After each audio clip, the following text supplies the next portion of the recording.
নমস্কার বন্ধুরা, welcome to এসটিউনিক sports. তো এই মুহূর্তে দাঁড়িয়ে ইস্টবেঙ্গল তাদের অনুশীলন এখনও শুরু করেনি, যেখানে 9 তারিখে ইস্টবেঙ্গলের প্রথম ম্যাচ রয়েছে সুপার কাপে। তো সুপার কাপের প্রস্তুতি পর্ব ইস্টবেঙ্গল কবে থেকে করতে চলেছে সেই নিয়ে আলোচনা রয়েছে।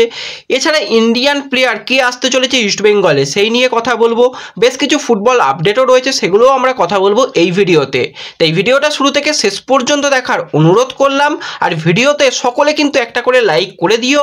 এই ভিডিওটাতে 700 লাইক টার্গেট রাখছি, আশা করি তোমরা 700 লাইক কমপ্লিট করে দেবে।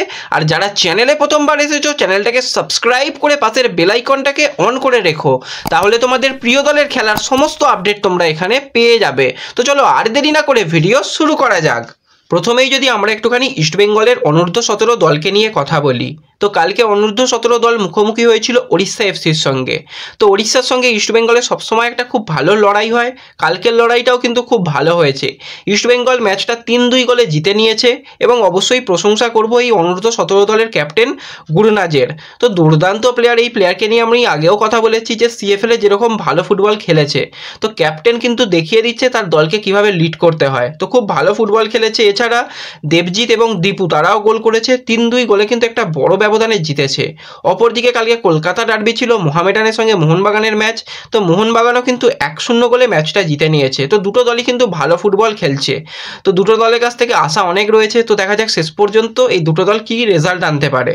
তো এরপর যদি আমরা সরাসরি কথা বলি একটুখানি মোহনবাগান সুপার জায়েন্টকে নিয়ে, তো মোহনবাগান সুপার জায়েন্টের নতুন কোচ হয়েছে, তোমরা সকলেই জানো, হাবাস। তো হাবাসের আসতে কয়েকটা দিন সময় লাগবে। এবার হাবাস কিন্তু তার কাজ শুরু করে দিল রীতিমতন।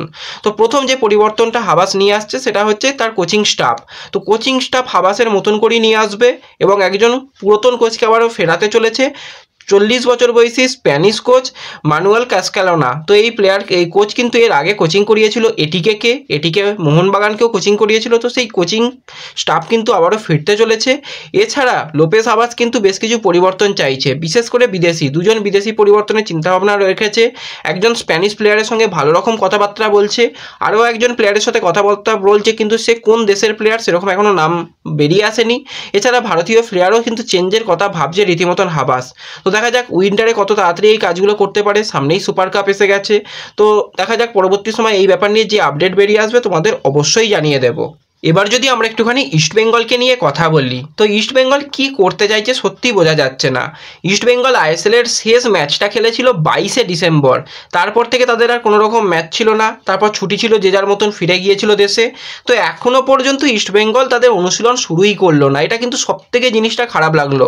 সুপার কাপ যেখানে তারা যদি চ্যাম্পিয়ন হতে পারে, তাহলে তাদের সামনে একটা বড় জায়গা ওপেন হয়ে যাবে, সেইগুলোকে টার্গেট নেওয়া দরকার। একটা টুর্নামেন্ট যেহেতু খেলা হচ্ছে, সেই টুর্নামেন্ট চ্যাম্পিয়ন হওয়া উচিত। কারণ ইস্টবেঙ্গলের বেশিরভাগ প্লেয়ারই অ্যাভেলেবেল রয়েছে, মাত্র 2জন প্লেয়ার নেই, মহেশ আর লালচংডুঙ্গা, তাছাড়া বাকি পুরো দল রয়েছে। এবং যেহেতু লাল নেই, সেই জায়গায় কিন্তু সেন্টার ব্যাক, একজন ভারতীয় সেন্টার ব্যাককে ফিট করা দরকার। অবশ্যই সেখানে ভালো ভালো প্লেয়ার রয়েছে, কিন্তু তাদের তো প্র্যাকটিস করাতে হবে। তো টিম কিন্তু এখনও প্র্যাকটিসের মধ্যে নামেনি। আর যাদের 9 তারিখে ম্যাচ রয়েছে, এই জিনিসটা সবথেকে খারাপ লাগলো মাঝখানে এই কটা দিন। তো শোনা যাচ্ছে আজকে টিমের সমস্ত ভারতীয় প্লেয়ার বা বিদেশি প্লেয়ার, কোচ সবাই আজকে কলকাতায় চলে আসার কথা রয়েছে। আগামীকাল অনুশীলন করে রবিবার দিন সম্ভবত তারা ওড়িশাতে চলে যাচ্ছে। তো খুবই খারাপভাবে কিন্তু সুপার কাপের আগে অনুশীলন হলো। অন্তত যদি 3 তারিখ থেকে বা 2 তারিখ থেকেও তারা অনুশীলন শুরু করে দিত। মোহনবাগান সুপার জায়েন্ট 3 তারিখ থেকে অনুশীলন শুরু করেছে। তো সেক্ষেত্রে অনুশীলন যদি তাড়াতাড়ি শুরু করে দিত, সেটা মনে হয় সবথেকে ভালো হতো। এই জিনিসটা অন্তত আমার খুব একটা ভালো লাগেনি।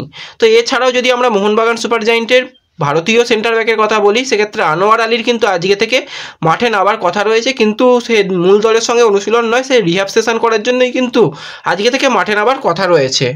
এবার যদি কথা বলি আমরা দুজন ভারতীয় প্লেয়ারকে নিয়ে, দুজনই সেন্টার ফরওয়ার্ডের প্লেয়ার। প্রথম যে প্লেয়ার সেটা হচ্ছে ডেভিড, বর্তমানে মোহামেডানের সঙ্গে যুক্ত রয়েছে। 2024 সালের 31শে মে পর্যন্ত কন্ট্রাক্ট রয়েছে, মার্কেট ভ্যালু 1 কোটি টাকা। তো ডেভিডকে নেওয়ার ব্যাপারে ইস্টবেঙ্গল তো প্রথম থেকেই চেষ্টা করেছিল, কিন্তু বেশ কিছু কারণবশত ডেভিডকে হয়তোবা নেওয়া সম্ভব নয়। কারণ মোহামেডান তারা একটা একদম অফিসিয়ালি ভিডিও কনফারেন্স করে বলে দিয়েছিল তারা ডেভিডকে ছাড়তে চাইছে না। তো এক্ষেত্রে কিন্তু যেহেতু উইন্টারে ছাড়ছে না, সামারে প্লেয়ার ফ্রি প্লেয়ার হয়ে যাবে, তাকে কিন্তু ছাড়তে হবেই। বা সে যদি ভাবে ক্লাবের সঙ্গে থাকবো, কিন্তু সে কখনোই ভাবছে না, সে ভাবছে আইএসএল খেলতে। তো আইএসএল এর তো ক্লাবের অফার তো থাকবেই ডেভিডের কাছে, শুধু তো ইস্টবেঙ্গল বা মোহনবাগানের অফার কোনো প্লেয়ারের কাছে থাকবে সেরকম তো নয়। তো সেক্ষেত্রে ডেভিডকে নেবার ব্যাপারে কিন্তু আইএসএল এর এই মুহূর্তে দুটো ক্লাব আবারও রেসের মধ্যে চলে এসেছে। তোমাদের অনেকদিন আগে এই জিনিসটা জানিয়েছিলাম, কিন্তু যে হাই চান্সটা তৈরি হয়েছে এফসি গোয়া, মানালো মার্কুয়েজ কিন্তু এই প্লেয়ারকে চাইছে। তাদের ভারতীয় সেন্টার ফরওয়ার্ডের লাইনের প্লেয়ার খুব একটা নেই, এবং এই প্লেয়ার যদি মানালোর কাছে যায় অন্যতম একটা হিরে হয়ে উঠবে, যেটা কিন্তু আমাদের ভারতীয় ফুটবলের জন্য খুবই ভালো, কারণ সে প্লেয়ার তৈরি করতে জানে। এবং যেহেতু ইন্টারেস্ট দেখিয়েছে, যদি তাকে উইন্টারেই নিয়ে নিতে পারে এফসি গোয়া সব থেকে ভালো আমি বলবো। আর যদি উইন্টারে নাও হয়, যদি সামারে নেওয়া হয় পরবর্তী সিজনের কথা ভেবে, সেক্ষেত্রেও ভালো, কিন্তু অনেকটা এখনও মাঝখানে সময় যেহেতু বাকি রয়েছে সেটা পরের ব্যাপার। তো সেক্ষেত্রে এফসি গোয়া ভালো রকম চেষ্টা চালাচ্ছে এই প্লেয়ারকে নেওয়ার ব্যাপারে। ইস্টবেঙ্গল কিছুটা হলো ডেভিডের রেস থেকে পিছিয়ে এসেছে। তোমরা অনেকেই জানতে চাইছিলে যে এই ব্যাপারটা কী হলো। তো এই মুহূর্তে যে লেটেস্ট আপডেটটা বেরিয়ে আসছে যে ইস্টবেঙ্গলের পাওয়ার চান্স কিছুটা কমেছে। এবার যে এখনই ডিল ভেস্তে গেছে সেটা কখনোই বলা যায় না, ট্রান্সফার মার্কেট সর্বদা পরিবর্তনশীল। যে কোনো প্লেয়ারকে যদি ভাবে যে নেব, খরচা করলেই প্লেয়ার আসবে, কিন্তু ইস্টবেঙ্গল সেই খরচাটা কতটা করবে সেটা হচ্ছে দেখার বিষয়। তো এরপরে কালকে একজন ভারতীয় প্লেয়ারের নিয়ে আপডেট দিয়েছিলাম, সেটা হচ্ছে আইজলের প্লেয়ার। তো আইজলের 23 বছর বয়সী অ্যাটাকিং লাইন বা সেন্টার ফরওয়ার্ডের প্লেয়ার লালরেঞ্জুয়েলা লালবাকুইনা। তো কঠিন একটা নাম, তো যাই হোক কঠিন নাম হলেও প্লেয়ারটার খেলা অসাধারণ খেলা। সে কিন্তু এবারে আই লিগে 11টা ম্যাচ খেলেছে, 9টা গোল, 1টা অ্যাসিস্ট আর 1টা ইয়েলো কার্ড মাত্র পেয়েছে। তো খুবই ভালো একজন ইয়াংস্টার প্লেয়ার, স্কিলফুল প্লেয়ার। তোমাদের জানিয়েছিলাম ইস্টবেঙ্গলের একটা ইন্টারেস্ট রয়েছে। তো বেশ কিছু জায়গা থেকে দাবি করা হচ্ছে ইস্টবেঙ্গল নাকি ডিলটাকে নেওয়ার মানে ডান করার ব্যাপারে অনেকটা এগিয়ে গেছে। তো অনেক জায়গা থেকে ডিল ডান দেখাচ্ছে, সেগুলো আর বললাম না ডিল ডানের কথা। তো অফিসিয়াল কনফার্মেশনের জন্য ওয়েট করে যাওয়া ভালো। তো মরসুমের প্রথম সিগনেচারটা হয়তো এই প্লেয়ার হতে চলেছে। যদি এই প্লেয়ারকে নেয় অন্যতম একটা সেরা প্লেয়ার ইস্টবেঙ্গল পেয়ে যাবে বর্তমানে যেরকম ফর্মে রয়েছে। তো 11টা ম্যাচে যদি 9টা যে প্লেয়ার গোল করেছে সে কিন্তু যথেষ্ট ভালো প্লেয়ার, এবং মার্কেট ভ্যালু 1 কোটি টাকা। তাকে ফিউচারের কথা ভেবে দীর্ঘমেয়াদী চুক্তিতে সাইন করাতে চাইছে ইস্টবেঙ্গল। তো দেখা যাক কত তাড়াতাড়ি অফিসিয়াল কনফার্মেশন আসে। তো অফিসিয়াল কনফার্মেশন এসে গেলে তোমরা দেখতে পেয়ে যাবে যে এই প্লেয়ার ইস্টবেঙ্গলে আসতে চলেছে। তো খুবই ভালো প্লেয়ার, আমি তো চাই অবশ্যই এরকম একজন প্লেয়ার আসুক। ডেভিডকে নেওয়ার চেষ্টা করেছিল, তো ডেভিডকে নেওয়া যায়নি। তো কী হয়েছে, এই প্লেয়ার কিন্তু ডেভিডের থেকেও ক্লাসফুল প্লেয়ার, এবং প্লেয়ারটা এর আগে বেঙ্গালুরু এফসি ইউথ সিস্টেম থেকে উঠে এসেছে।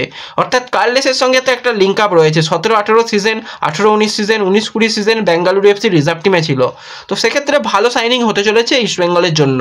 তো যাই হোক এই ভিডিওতে এইটুকুই ছোট্ট আপডেট তোমাদের সঙ্গে শেয়ার করার ছিল। ভিডিও ভালো লাগলে ভিডিওতে লাইক করে দিও, চ্যানেলে প্রথমবার এলে চ্যানেলটাকে সাবস্ক্রাইব করে দিও, এবং ভিডিও সকলের সঙ্গে শেয়ার করে দিও।